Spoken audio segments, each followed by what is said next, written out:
ઈશ્વરની અમુક કૃપા પરિવારમાં ના હોય ને, બધાને બધું કહેવાની જરૂર નથી.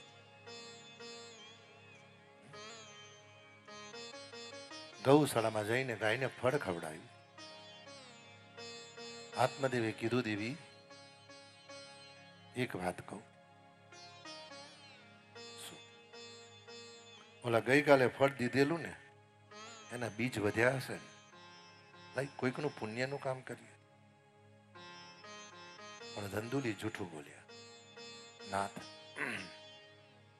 જે ફળ હતું ને એ હું બીજની સાથે આરોગી ગઈ. અને અમુકને તો જૂઠું બોલતા બહુ સરસ આવડે. અમુક તો કે પાછા, જો તમને ખોટું લાગતું હોય ને તમારા ભાઈના,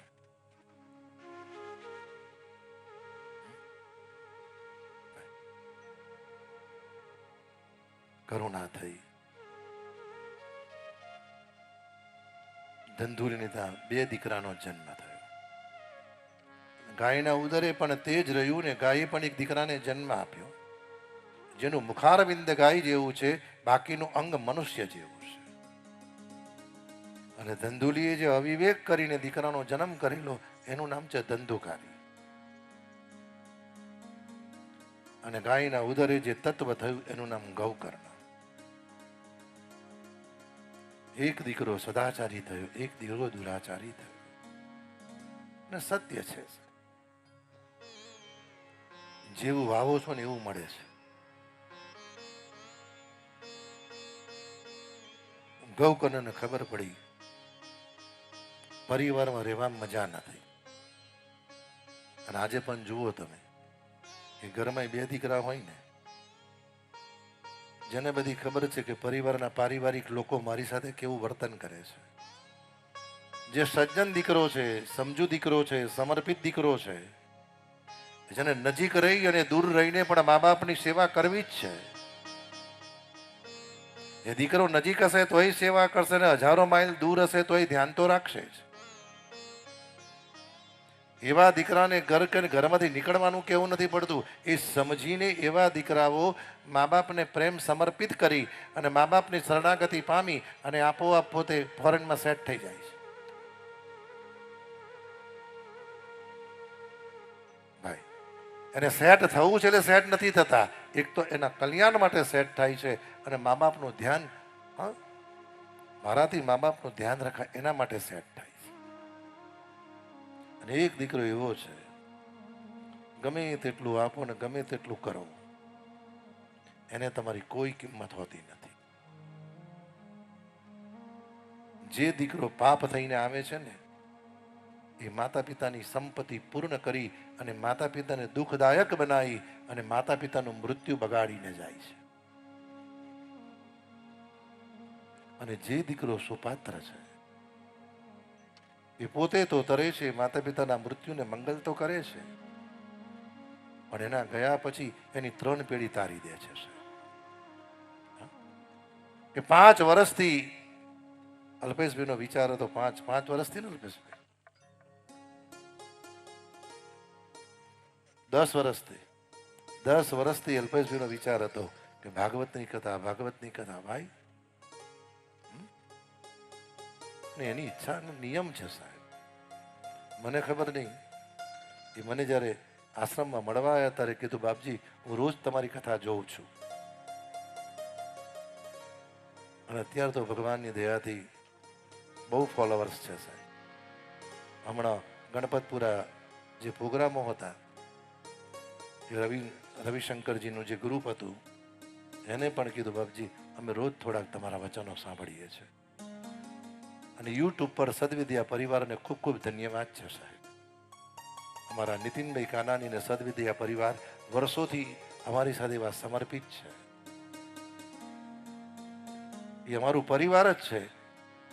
અને મને કહે ને, બાપજી જ્યાં જ્યાં કથાઓ થાય આજની તારીખમાં પણ એ લોકો યુટ્યુબ પર લાઈવ કરે છે. તો સૌથી પહેલા એક સદવિદ્યા પરિવાર માટે પ્રેમથી તાલી વગાડજો સાહેબ. જે દેશ વિદેશ અનેક જગ્યાએ આપણી કથાઓના દર્શન કરાવે છે. શું થયું? ગૌકર્ણ ઘરનો ત્યાગ કર્યો, ધંધુકારી ધીરે ધીરે માતા પિતાને ત્રાસ આપવા માંડી. આત્મદેવને ખબર પડી અને જીવનમાં ધ્યાન રાખો સાહેબ, પ્રયત્ન કર્યા પછી પણ સંતતિ ના થાય તો સમજજો ભગવાનની કંઈક ઈચ્છા સારી છે. વારંવાર પુત્ર માટે કે વારંવાર સંતતિ માટે એવો પ્રયત્ન ના કરો કે પ્રયત્ન કર્યા પછી પ્રાપ્ત થાય અને અંતે એવું વિચાર અને પ્રાપ્ત થયા પછી મનમાં વિચારવું પડે એના કરતા ના હોત તો સારું.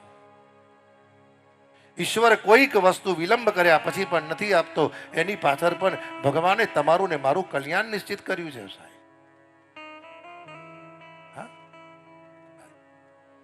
અને કોઈક વાર સમય પહેલા ઈશ્વર આપી દે છે ને એમાં પણ તમારું કલ્યાણ છે. આત્મદેવ મહારાજે વંદન કર્યા. દીકરા ધંધુકારીના ત્રાસથી કંટાળી ગયા. કારણ એ પુરુષ ઘરની દરેક વ્યક્તિને બોલી શકે પણ એ પુરુષ ઘરના દીકરાને બોલતા 10 વાર વિચાર કરે છે. અને આજકાલ એક નવો મેનિયા થઈ ગયો છે સાહેબ. માતા પિતા કઈ પણ કે દીકરો તરત જ કે મગજમારી કરશો નહીં, હો સુસાઇડ કરી નાખીશ. નહીં, ઇઝ ઇમ્પોસિબલ સાહેબ. મોટું હથિયાર એ છે જે પરિવારમાં બોલવાથી નથી સુધરતા તો મોટું વસ્ત્ર એ મૌન થઈ જાવ. મૌન જે કામ કરે છે ને એ કોઈક વાર બોલવાથી બગડી જાય છે.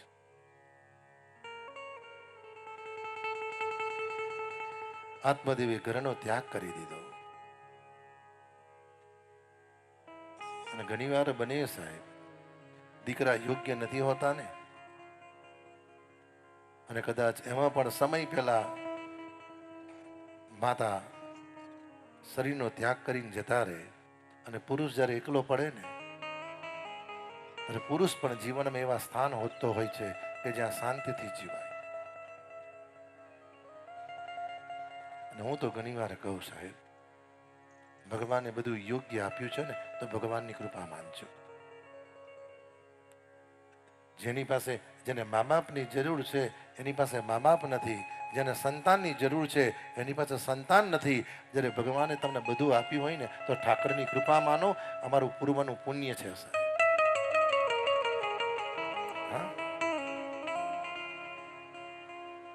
ભાઈ આત્મદેવ જતા રહ્યા. ધંધુલીએ ધંધુકારીને અયોગ્ય માર્ગે વાળી દીધા. કારણ દીકરાને બગાડવામાં મોટો ફાળો હોય તો ઘરની માનો, દીકરીને બગાડવામાં વધારે મોટો ફાળો હોય તો ઘરના પિતાનો, અને આખા જ પરિવારને બગાડવામાં મોટામાં મોટો ફાળો હોય તો ખોટો દેખાડો અને પૈસાની રેલમ છે. ભગવાન ગમે તેટલી સંપત્તિ આપે, પરિવારને સુખી રાખો ના નથી, પણ સમયે મર્યાદિત બતાવવાની જરૂર છે સાહેબ. મર્યાદિત બતાવવાની જરૂર છે. ખબર છે બધું એના માટે જ છે સાહેબ. અને એક શબ્દ બોલવાનો વારંવાર છોડો, ખોટું લાગે તો માફ કરજો. ઘણી વાર અમુક ઘરમાં એક શબ્દ બોલે છે, બેટા જરાય ચિંતા કરીશ નહીં, કઈ પણ તકલીફ પણ અમે બેઠા છે.